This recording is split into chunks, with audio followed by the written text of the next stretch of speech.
دنیا میں انسان کے لیے، بندہ مومن کے لیے جس سے تیسرے نمبر پہ سب سے زیادہ محبت کرنی چاہیے وہ انسان کے ماں باپ ہیں۔ ان کا حق ہے اللہ اور اس کے رسول کے بعد کہ آپ سب سے زیادہ ان سے محبت کریں، صبح دوپہر شام ان کو پھول پیش کریں، ان کے ساتھ عاجزی سے محبت سے پیش آئیں، ان کے ہر حکم کی تعمیل کریں، ان کی ہر ضرورت کا خیال رکھیں، ان کے ساتھ ادب اور احترام کا معاملہ رکھیں۔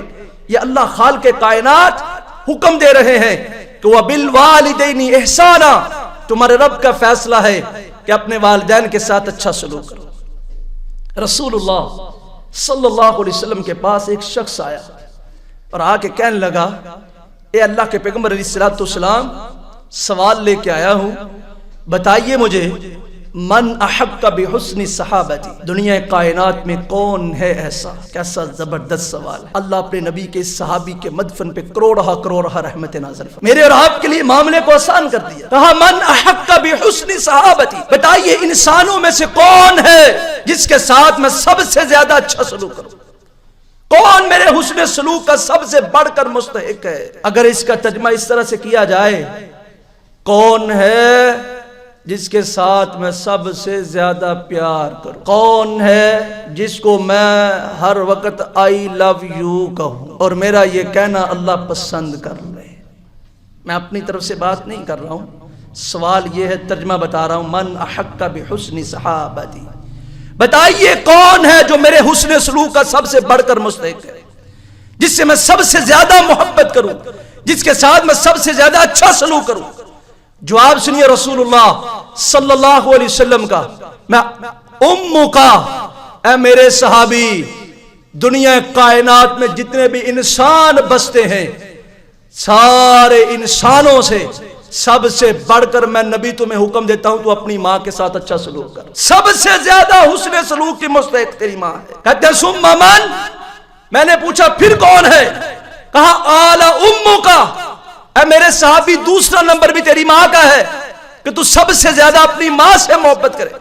کہتے ہیں میں نے ثم من تیسری مرتبہ پوچھا، اے اللہ کے پیغمبر اب کون ہے؟ میری ماں کے دو حق، تیسرا حق کس کا ہے؟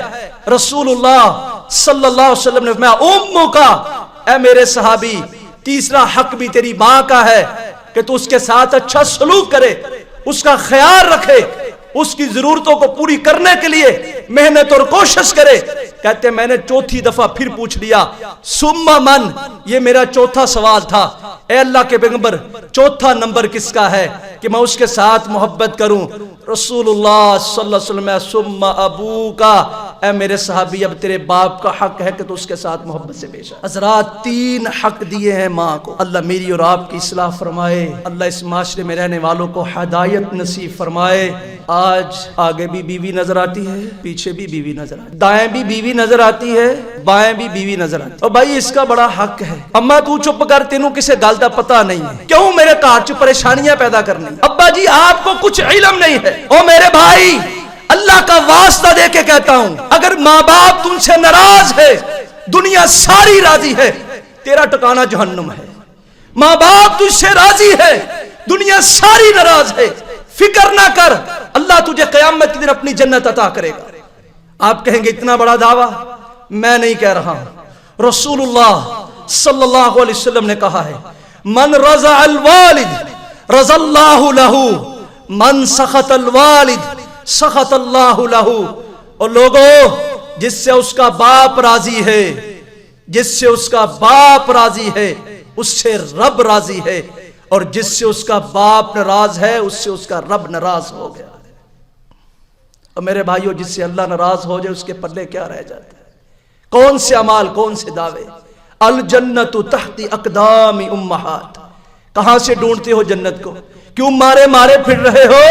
رب نے تمہیں جنت تمہارے گھر میں تمہاری ماؤں کے قدموں میں ہی عطا کر دی ہے۔